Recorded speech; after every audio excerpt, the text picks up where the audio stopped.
하나님이 주시는 말씀 열왕기하 17장 9절에서 18절 말씀입니다. 같이 한 목소리로 천천히 한번 읽어보겠습니다. 열왕기하 17장 9절에서 18절 말씀입니다. 자, 시작. 이스라엘 자손은 또한 주님이신 그들의 하나님을 거역하여 옳지 못한 일을 저질렀다. 곧 망대로부터 요새화된 성읍에 이르기까지 온 성읍 안에 그들 스스로 산당을 세웠으며 또 높은 언덕과 푸른 나무 아래에는 어느 곳에나 돌 기둥들과 아세라 목전들을 세웠으며 주님께서 그들의 면전에서 내쫓으신 이방 모든 신당에서 분향을 하여 주님의 진노를 일으키는 악한 일을 하였으며 또한 주님께서 그들에게 하지 말라고 하신 우상 숭배를 하였다. 그런데도 주님께서는 이스라엘과 유다의 여러 예언자와 선견자를 보내어서 충고하셨다. 너희는 너희의 그 악한 길에서부터 돌아서서 내가 너희 조상에게 명하고 또 나의 종 예언자들을 시켜 내가 너희에게 준 그 모든 율법에 따라 나의 명령과 나의 율례를 지켜라. 그러나 그들은 끝내 듣지 아니하였고 주님이신 그들의 하나님께 신실하지 못하였던 그들의 조상들처럼 완고하였다. 그리고 주님의 율례와 주님께서 그들의 조상과 세우신 언약과 그들에게 주신 경고의 말씀을 거절하고 헛된 것을 따라가며 그 헛된 것에 미혹되었으며 주님께서 본받지 말라고 명하신 이웃 나라들을 본받았다. 또 그들은 주님이신 그들의 하나님께서 주신 그 모든 명을 내버리고 쇠를 녹여 부어 두 송아지 형상을 만들었으며 아세라 목상을 만들어 세우고 하늘의 별들에게 절하며 바알을 섬겼다. 그들은 또한 자기들의 자녀들을 불살라 제물로 바치는 일도 하였다. 그리고 복술도 하고 주문도 외우며 주님께서 보시기에 악한 일을 함으로써 주님께서 진노하시게 하였다. 그러므로 주님께서는 이스라엘에게 크게 진노하셨고 그들을 그 면전에서 내쫓으시니 남은 것은 유다 지파였. 아멘. 우리가 말씀을 읽으면서 힘들어하는 말씀 중에 하나가 레위기와 또 열왕기 상하입니다. 왜냐하면 레위기는 우리가 관심 없는 이야기들이 많이 나오고 또 열왕기는 심판의 이야기들이 많이 나오기 때문에 또 무섭기도 하고 그래서 잘 힘들어하는 본문이기도 합니다. 그런데 오늘 이 말씀을 통해서 하나님이 우리를 이끄시는 것들을 깨닫고 더 하나님께 나아갈 수 있는 귀한 시간 될 수 있기를 간절히 축복합니다. 여러분 티핑 포인트라고 들어보셨나요? 티핑 포인트? 뭐죠? 티핑 포인트가? 우리나라 말로 번역되면 임계점 그렇게 번역이 되는데 뭐냐면 요즘에 온난화가 심해지잖아요. 그러니까 그런 온난화라든지 이런 것들이 이제는 더 이상은 견딜 수 없는 한계점에 도달한 것을 이 티핑 포인트라고 합니다. 또 얼음이 막 녹다가 큰 얼음들이 녹다가 그 포인트가 이제 되면 이제 다 무너져 내리는 그 포인트, 어떤 기후 온도를 티핑 포인트라고 합니다. 어느 순간에 그 온도가 높아지면 갑자기 얼음이 녹아버리죠. 그 순간을 티핑 포인트라고 하기도 하고 기후 변화에 도저히 이제는 회복할 수 없는 그 시점을 티핑 포인트라고 합니다. 근데 이것은요, 작은 변화가 점점 쌓이다가 어느 순간에 그러한 큰 변화를 일으키는 것을 말합니다. 여러분 오늘 말씀 속에 이스라엘도 이 이스라엘의 이러한 멸망도 이런 순간이었어요. 한 번에 이스라엘 백성들이 큰 죄악을 저질렀던 것이 아니라 서서히 악을 쌓아가다가 어느 순간 완전히 무너지고 말았다라는 거예요. 왜 하나님은 이 과정을 성경에 자세하게 이렇게 기록해 놓으셨을까? 왜일까? 그 이유는 너희들은 이렇게 되지 말라라는 거예요. 사랑의 경고를 주시기 위해서 말씀해 주고 있는 거예요. 여러분 우리는 죄에서 돌이켜야 합니다. 그렇지만 우리 스스로 힘으로 할 수가 없어요.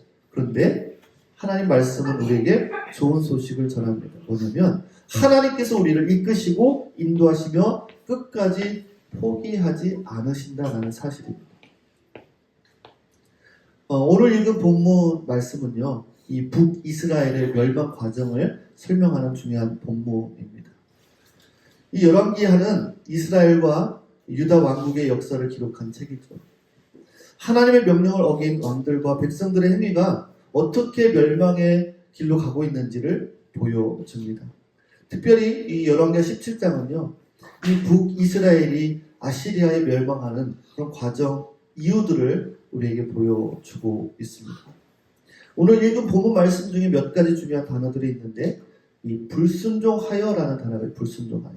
한번 따라해서 볼까요? 불순종하여. 불순종하여. 네. 그냥 문자적으로는 죄를 범하다, 관약을 빗나가다라는 의미를 가집니다.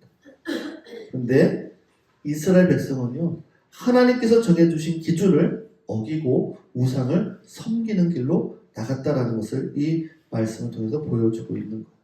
두 번째로 따라서 볼까요? 돌이켜. 네, 회개하다, 되돌아가다라는 단어예요. 성경에서 회개를 의미할 때 이 단어를 많이 씁니다. 하나님께서는요, 이스라엘 백성들이 그들의 악한 길에서 벗어나 돌이키기를 원하셨어요. 그리고 이 버리고라는 단어가 있는데, 따라서 버리고, 네, 떠나다, 포기하다 라는 의미인데, 이스라엘 백성들이요, 하나님을 버리고 우상을 선택했음을 나타냅니다. 그리고 마지막으로 이 우상이라는 단어가 있어요. 이 우상의 뜻이 뭔지 아십니까? 아무 힘도 없는 것, 헛된 것을 의미하는 단어예요. 하나님께서 경멸하는 그런 대상입니다. 오늘 이 읽은 본문의 9절부터 12절 말씀을 통해서 첫 번째로 우리가 알아야 될 것이 있어요. 자, 한번 따라서 보겠습니다. 점차로 행하는 불의를 알아야 한다. 여러분, 이스라엘 백성들이 망한 이유는요, 단번에 큰 죄를 지어서 이들이 망한 게 아니에요. 처음에 시작은 아주 작은 불의에서부터 시작이 되었다라는 거예요. 여러분 우리 다 아시겠지만 어떤 과학자가 개구리를 가지고 실험을 합니다. 좀 잔인할 수도 있는데, 개구리를 냄비에 넣고 천천히 온도를 올렸더니 어떻게 돼요? 개구리가 어떻게 돼요? 그 온도를 감지하지 못하고 서서히 죽어갑니다. 근데 만약에 개구리를 뜨거운 물에 넣으면 어떻게 될까요? 네, 바로 점프해서 도망가겠죠. 그런데 온도를 천천히 올리니까 결국에는 그 온도의 변화를 알지 못하고 결국 삶아지게 됐다라는 그런 실험들이 있었죠. 이스라엘도 마찬가지였어요. 처음에는 작은 죄를 몰래 저질렀어요. 뭐 이 정도는 괜찮겠지. 우상도 섬기고 하나님보다 세상 방식을 따라갔던 거예요. 그런데 그 죄가 점점 커져서 결국에는 그들의 삶을 장악하게 되는 것을 보게 됩니다.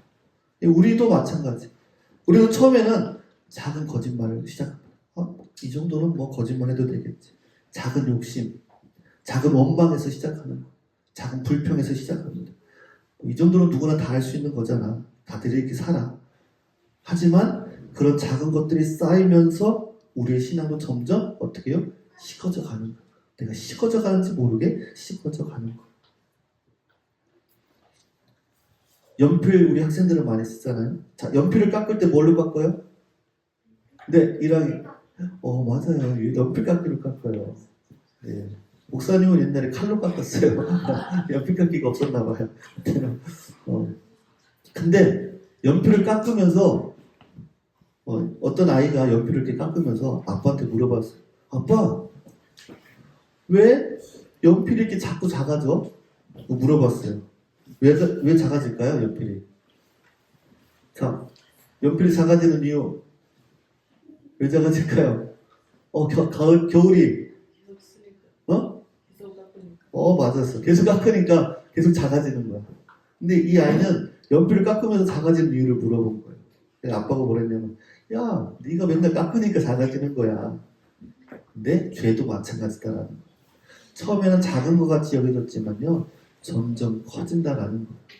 점점 죄는 확장되어 간다는 것을 우리가 보게 됩니다. 결국 그래서 죄가 우리를 지배하게 되는 거예요. 그러면 어떻게 해야 될까라는 거예요. 하나님은 우리가 이런 작은 죄에서 돌이키기를 원하시는 거예요. 내가 했던 거짓말이다. 친구한테 거짓말했던 거. 친구한테 나쁘게 했던 거. 동생한테, 형한테, 누나한테, 언니한테 잘못했던 것들을 하나님은 되돌이키기를 원하시는 거예요. 그래서 주님 앞에 나아가서 하나님, 제가 조금씩 짓는 이 죄들을 하나님 이제는 하지 않고 돌이키고 싶습니다라고 기도하면 하나님이 우리를 용서하시고 다시 회복시켜 주신다라는 거예요. 여러분 믿으십니까? 네. 우리의 작은 죄에서부터 돌이키기를 원하십니다. 자, 13절에서 15절 말씀에 보면 두 번째로 따라서 보면 하나님의 말씀을 따르는 삶을 살자. 네. 하나님께서 선지자들을 보내서 돌이켜 떠나라라고 말씀하셨어요. 근데 이스라엘 백성들은 듣지 않았어요. 오히려 목을 곧게 하고 자기 생각을 더 믿었어요. 예전에는 우리가 운전을 하고 어느 지역을 가려면 지도책을 펴놓고 갔어요. 그래서 이렇게 가면 되겠다. 근데 요즘 어때요? 세상이 이제는 많이 발전해서 GPS, 내비게이션이라는 게 있어서 내비게이션을 딱 켜고 가면 길을 잘 알려줘요. 그런데 어떤 사람이 운전을 하는데 내비게이션을 켜놓고도 내가 이 길은 정말 최고로 잘 알아 하면서 막 갔어요. 그런데 결국 다른 길로 가가지고 길을 헤매게 되는 경우들을 보게 됩니다. 저도 그런 경험이 있어요. 다 아는 길인데 그래 이 길로 가면 되지 하고 내비게이션을 안 켜고 갔더니 그 길이 엄청나게 막혀서 시간이 너무 지체가 됐던 기억이 있습니다. 그런데 내비게이션을 켜면 막히는 길도 피해서 가잖아요. 네. 우리 하나님 말씀이라는 인도하심이 있음에도 불구하고 내 생각이 더 옳아 여기며 다른 길로 갈 경우들이 많이 있다는 거예요. 여러분 하나님께서는 우리에게 가장 좋은 길을 인도하시고 함께 하시는 걸 믿으십니까? 네. 하나님 말씀을 신뢰할 수 있기를 간절히 부탁드립니다. 그분의 인도하심 속에서 우리는 참된 평안과 축복을 경험할 수 있게 되는 거예요. 주님, 나의 삶을 바른 길로 인도해 주세요. 기도하기를 바랍니다. 여러분, 하나님의 말씀을 들을 때 귀로만 듣는 것이 아니라 마음으로 들어야 되는 거예요. 하나님의 말씀을 들을 때 귀로만 듣고 흘려보내는 것이 아니라 내 마음으로 들어야 된다는 거예요. 우리가 아까 찬양할 때 아이비 자매가 찬양하면서 누구를 생각하라고 그랬죠? 누구를 생각해보자 그랬지 아까? 네, 예수님을 생각해보자 그랬어요. 예수님을 생각하는 건요, 우리 마음으로 주님을 더 생각하는 거예요. 그리고 마음속으로 말씀을 듣고 한 걸음 한 걸음 순종해 나가는 거예요. 여러분, 가을이가 계속 혼자 막 걸으려고 하잖아요. 그런데 넘어질 위험이 많은 울퉁불퉁한 길에서 혼자 걸어가면 위험하니까 어떻게 해요? 아빠가, 엄마가 손을 잡아, 아니면 형이 누나가 잡아줘, 언니가 잡아줘. 그러면 넘어지지 않고 안전하게 갈 수가 있어요. 여러분, 우리의 인생도 마찬가지예요. 하나님의 손을 붙들고 가면요, 하나님의 말씀 붙들고 가면 우리를 안전하게 인도해 주시는 분이심을 여러분 믿으시기 바랍니다. 결코 넘어지지 않는다라는 거예요. 오늘 본문 말씀의 끝부분에 보면 유다 지파를 남기셨다라고 되어 있어요. 여러분, 하나님은요, 남은 자를 통해 구원해 주십니다. 왜 남겨두셨을까? 그 지파를 통해 예수님을 보내시기 위함이었어요. 하나님은 절망 가운데서도 구원의 길을 예비해 주시는 분이십니다. 여러분, 어떤 농부가 가뭄 가운데서도 작은 씨앗 하나를 심었을 때 시간이 지나서 놀랍게 그 씨앗이 싹을 틔워서 풍성한 열매를 맺게 됩니다. 마찬가지로 하나님께서 남은 자를 통해 구원의 길을 여셨듯이 하나님을 바라보고 주님을 바라보고 말씀 붙들고 살아갈 때 하나님은 그 주님을 붙들고 말씀을 붙들고 살아가는 저와 여러분을 통해 새로운 일들을 역사를 이루실 줄 믿으시기 바랍니다. 소망인 거예요. 우리에게 소망이 있어요. 내 힘으로 아무것도 할 수 없지만 하나님께서 나를 붙드시고 인도하실 때 우리에겐 소망이 있다라는 거예요. 우리가 오늘 세 가지 말씀을 나눴어요. 첫 번째는 뭐예요? 점처럼 행하는 잘못을 인식해야 된다. 내가. 두 번째로 하나님의 말씀을 따르는 삶을 살아야 되고 하나님께서 남은 자를 통해 구원을 이루시는 것을 우리가 나눴어요. 여러분 우리가 스스로 때로는 하기가 힘들 때도 있어요. 그런데 하나님은 하실 수 있습니다. 하나님께서 우리를 이끄시고 인도하시고 붙드십니다. 우리가 해야 될 일은요. 하나님 내 삶을 인도해 주세요. 기도하는 거예요. 우리 아이들도 마찬가지예요. 여러분의 인생을 하나님이 인도해 주시요. 우리 스스로가 살아가기 너무 힘든 시대입니다. 여러분 우리 이 시간 기도할 때요. 하나님 내 삶을 인도하시고 붙들어 주십시오. 그리고 오늘 말씀을 들으면서 여러분이 내가 점차 내가 조금씩 하고 있는 잘못된 작은 죄들은 없는가? 하나님의 말씀을 들을 때 내 생각보다도 하나님의 말씀을 더 붙들고 있는가? 내 삶에서 하나님께서 구원의 길을 여시는 것을 믿고 있는가? 한번 생각해 보면서 지금 한번 같이 기도하기 원합니다.